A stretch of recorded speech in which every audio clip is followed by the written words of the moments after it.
I want to talk about the word unapologetic. Sound check. Check 1, check 2. Why is that word so important in this process?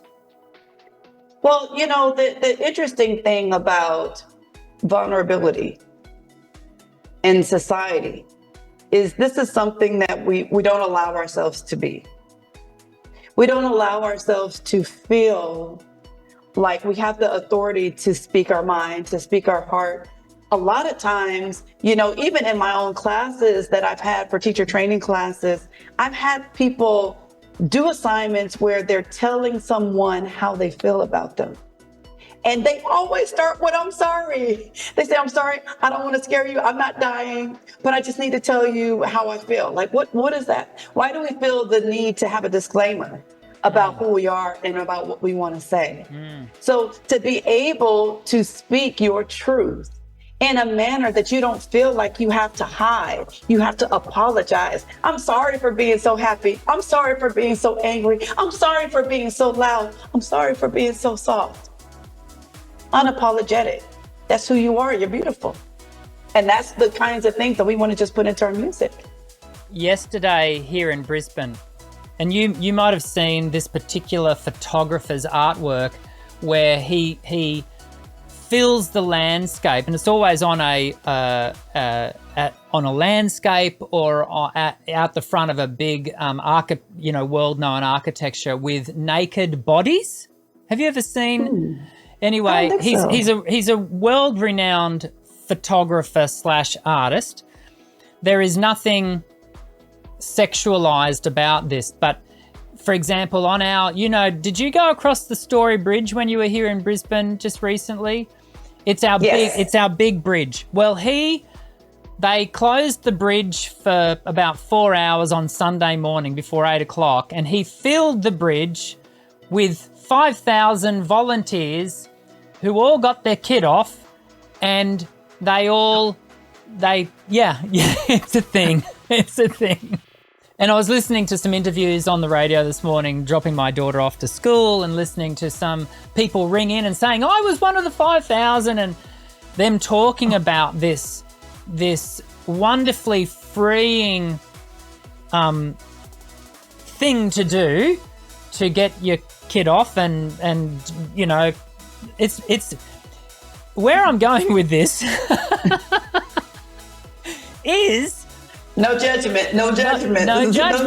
So that is not for me. That is, but these people, because a lot of there's no prerequisite for your body type or your skin color or anything like that. It's just you have to be willing to walk out onto the bridge, and the point being is these people are doing it in a very unapologetic way.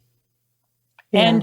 And I do wonder whether for many of us taking that step of vulnerability would be like, for me, taking my kid off and walking out into the middle of the Story Bridge with 5,000 other like-minded people. That's part of the challenge, isn't it? Is that to give our voice the freedom to be heard is so vulnerable. Well, the interesting thing is just like you said, that going out onto the bridge like that is not something that you would do. And this is important to know, that just being vulnerable in singing is not something that everybody should or could do. And the reason why I say it that way is because I'm reminded about people, like there are certain people who have experienced traumas that, may not want to relive them in that vulnerable way where it's scary and it's not safe for them to do so. But this is a charge for people that are willing to take that step, to honor who they are and recognize and realize they have something to say. All of this stems from the Black music tradition, where you think about a soul singer. Why is a soul singer so compelling? What is it about it? What is it about their music? What is it about the gospel singer that can stir the soul of the people that are listening? It's this unapologetic nature to be yourself. It's an unapologetic nature to have the charge and have the function of communication, of storytelling, the responsibility to uplift the people that are in your presence, to use music to uplift yourself, to gather people together, to center people, to be someone's voice. There's a particular charge as a singer within this cultural context that allows and normalizes the idea of being vulnerable. Why? Because we know that within my testimony, there's healing. And within my testimony, there's healings of others. So, because somebody can say, I know that. I've been through that also. And you saying that out loud makes me feel better, makes me feel like I'm not alone. So that's what we're using music functionally to do. And that's what this process of soul expression is really calling for.